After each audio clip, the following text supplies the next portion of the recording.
Good evening, ladies and gentlemen, and welcome to Whitman-Walker Health's a community conversation on improving transgender health. My name is Christopher Dyer. I'm a consultant with Whitman-Walker. This is one of the series of community conversations we've been having all year on a variety of health topics, and we're super excited that you're all here. Before I turn it over to the action-packed panel, who you're actually here to see more, there are a couple of housekeeping items. We have water in the back. Please have some water. That would be awesome. And there will be an opportunity after the panel makes their presentation for you to ask questions, which is why you'll see a lovely microphone in the middle of the stage. Please try not to, talk for about 3 minutes while asking your question, if that's possible, so that there are a lot of people and we have a finite amount of time. There are a couple of events I need to talk about prior to turning over the panel. We have Miss Earlene Budd here in the audience today, and Miss Budd, we should give a round of applause for her.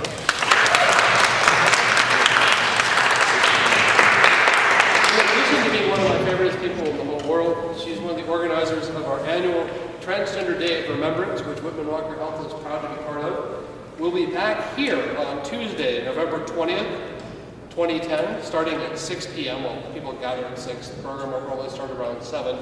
And it has been understood, my understanding, that the mayor will be attending, and we'll be giving out a bunch of special awards to people, and it'll be a really awesome event. There are media advisories that describe the event, which will be available on the back table near the water. So when you go and get water, you'll also get a media advisory, which is even more super, and I encourage you all to bring 10 or 20 of your friends to this thing so that we have the lines going all the way around the corner. That's it. The other event that's happening is on Saturday, December 1st at 5 p.m. Whitman-Walker Health and a bunch of community organizations are sponsoring our annual Candlelight Vigil for World AIDS Day. We have tentatively doing it at Freedom Plaza this year across the street from the Wilson Building. That might change. And we'll know tomorrow, and I'm sure if you're anywhere near the internets or the Facebook or the Twitter or, Ruby, or any of the panelists, we will get the word out about where the location is so you can come and attend. With that, again, thank you for attending this wonderful event. I'm going to turn it over to Amy Nelson from Whitman-Walker Health, who is our moderator, who will introduce the panel, and I'll come back later. Thank you all.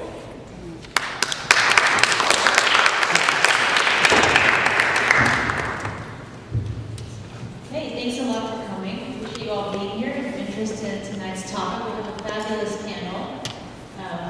6 distinguished panel members, and so I'm going to spend just a few very brief minutes introducing each of them, and then I'm going to ask them each to make a few opening statements. And then, depending on where the dialogue takes us, we may move to questions from the audience at that point, or they may speak again before we circle back to the audience. So I encourage you to formulate questions as you listen to speakers, and then join us in a group discussion.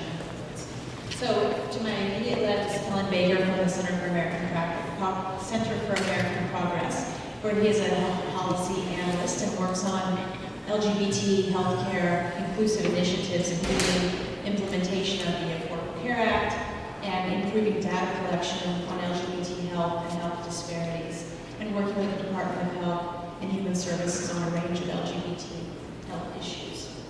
To his left is Barbara Lewis, who is a physician assistant at Whitman-Walker Health. And Barbara has been there. How long have you been there? Well, it's a long time ago, just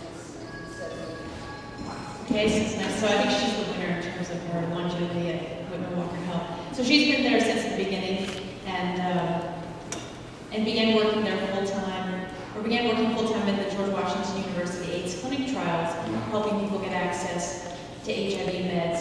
And in 2000, she joined Whitman-Walker as a full-time physician assistant, where she works on a variety of issues related to HIV and AIDS, women's health, and transgender care.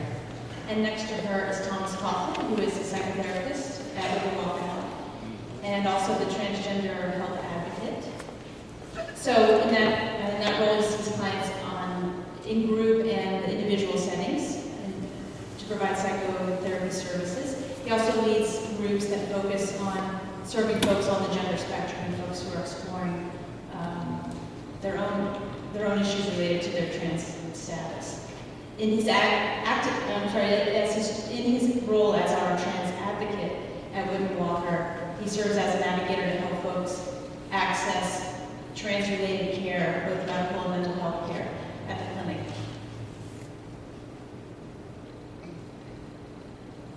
And sitting next to Thomas is Debbie McMillan from Transgender Health Empowerment. And there she serves as a comprehensive risk counseling services advocate, which means she helps people identify risks related to their potential HIV exposure and health and wellness.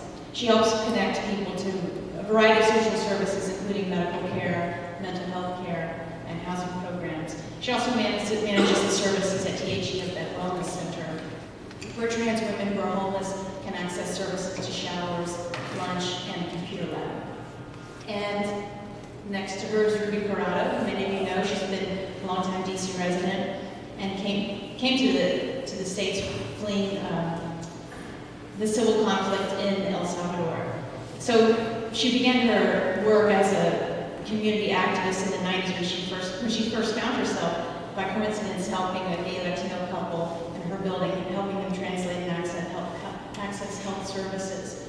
And then since 1999, she's seen her community grow and that family grow, and now she's turned that into a formal program known as Casa Ruby, which many of you know, opened its doors this summer and serves as a day program for folks in the LGBT community.